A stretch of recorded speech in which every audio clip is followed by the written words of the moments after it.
Welcome back to our channel, my spooky subscribers. Tonight we delve into the dark side of modern romance. We've collected 3 chilling tales from the trenches of Tinder, each more unsettling than the last. Stories of dates gone wrong, trust betrayed, and the lurking fear that someone out there knows far more than they should.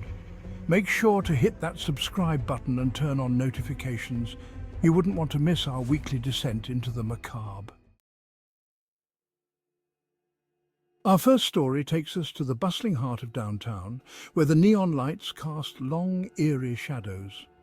Sarah, a young woman with a quick wit and an even quicker smile, swiped right on a profile that promised an evening of laughter and good conversation. His name was Mark, and from his pictures, he seemed like the kind of guy who could make even the stuffiest art gallery feel like a playground. They met at a trendy bar, the kind with exposed brick walls and a soundtrack of indie music that nobody really listened to. Mark was everything his profile promised and more. He was charming, funny, and seemed genuinely interested in everything Sarah had to say. As the evening wore on, Sarah found herself relaxing, letting down her guard. Maybe this Tinder thing wasn't so bad after all. Mark suggested they grab another drink, this time at a cozy speakeasy he knew a few blocks away.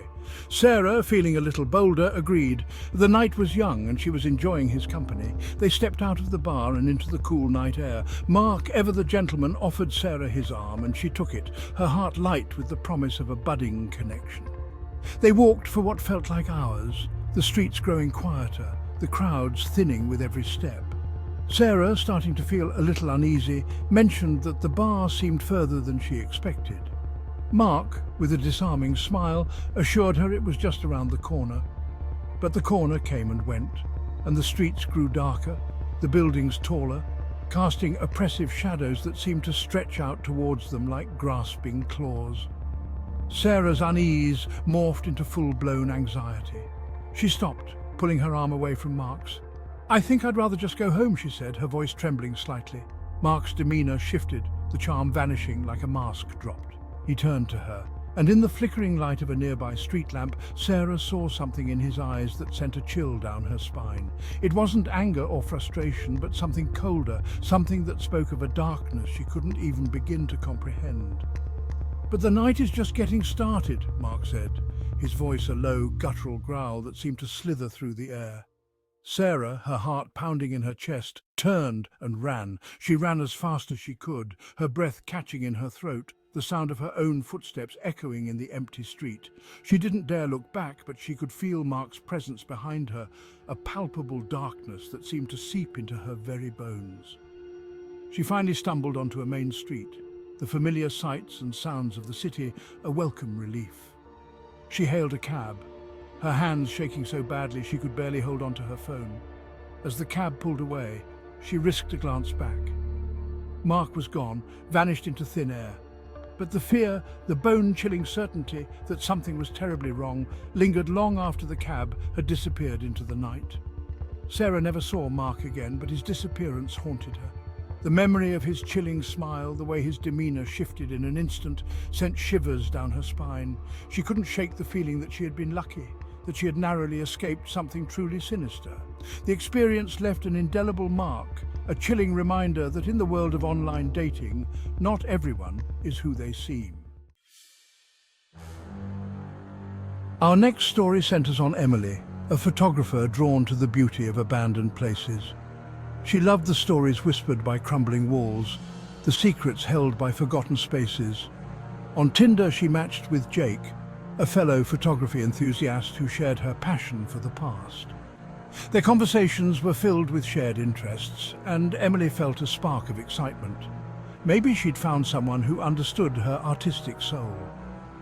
They planned a date to explore an abandoned asylum on the outskirts of town, a place shrouded in local legend and rumored to be haunted. Emily, always up for an adventure, felt a thrill course through her.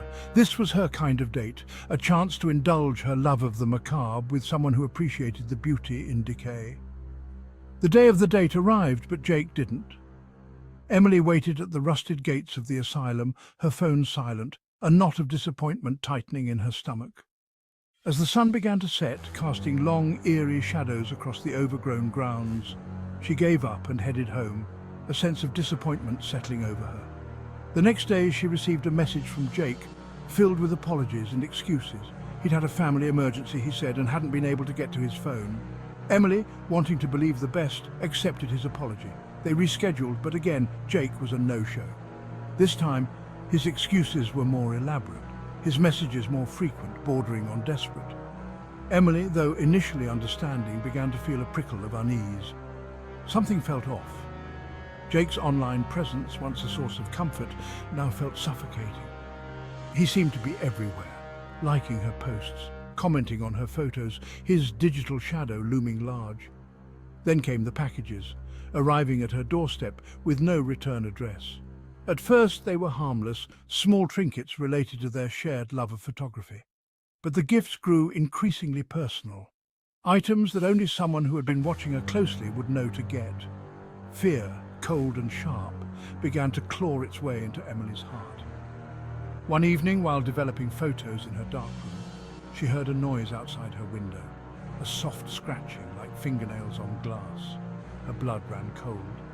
She crept towards the window, her heart pounding in her chest, and peered out into the darkness.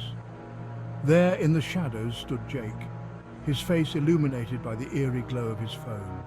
He was holding it up, and on the screen, Emily saw her own terrified reflection staring back at her. Emily gasped, stumbling back from the window.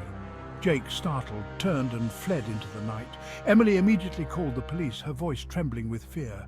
They arrived quickly, but Jake was gone, vanished into the darkness like a phantom. The police were skeptical, but Emily knew the truth. Jake had been watching her, stalking her, his obsession growing with each passing day.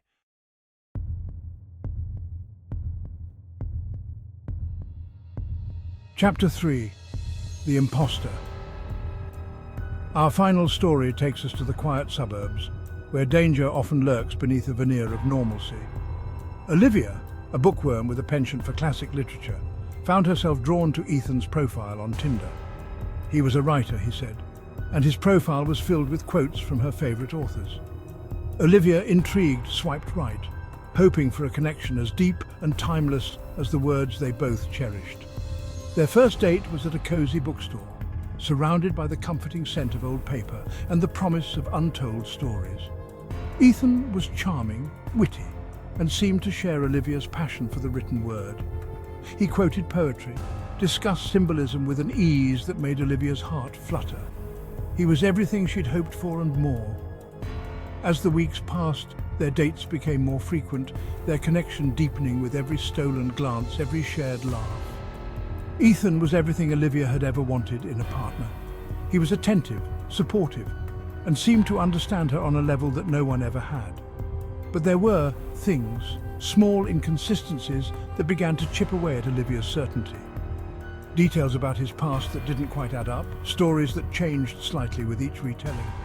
One day, while browsing a local antique shop, Olivia stumbled upon a familiar object, a vintage pocket watch identical to one Ethan claimed had belonged to his grandfather. She picked it up, her fingers tracing the inscription on the back. "To my dearest James, may time always be on your side." Ethan's name wasn't James. A cold dread began to pool in her stomach.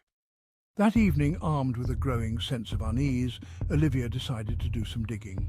She scrolled through Ethan's social media, her heart sinking with each passing moment.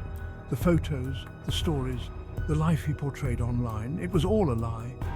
The man she thought she knew, the man she'd invited into her life, was an imposter, hiding behind a carefully constructed facade. Panic welled up inside her. Who was this man, and what did he want? Fear, sharp and cold, gripped her heart. She had to get away, disappear, become invisible. She grabbed her phone, her fingers trembling as she dialed 911. But before she could finish dialing, the lights went out, plunging her into darkness. A heavy silence descended upon the room, broken only by the frantic beating of her own heart. Then she heard it. A soft click, the unmistakable sound of her front door creaking open. Terror, raw and primal, surged through her veins. She fumbled for her phone, her fingers closing around the cold metal. She had to call for help, had to get out. But as she raised the phone to her ear, a hand clamped down over her mouth, stifling her scream. A voice, cold and menacing, whispered in her ear, You shouldn't have looked so deep, Olivia. Now, it's time I showed you the real me. Olivia struggled against his grip, her eyes wide with terror, the realization of her predicament hitting her with the force of a physical blow. She had fallen for a lie, a carefully crafted illusion, and now she was trapped, her fate hanging precariously in the balance. So there you have it. 3 chilling tales of Tinder gone wrong. Remember, while online dating can be a great way to meet new people, it's always important to be cautious. Not everyone is who they seem, and sometimes a swipe right can lead you straight into a nightmare. If you enjoyed these stories, don't forget to give this video a thumbs up and share it with your friends. Let's spread the word and keep each other safe in the digital dating world. And as always, thanks for watching and sweet dreams, or should I say nightmares.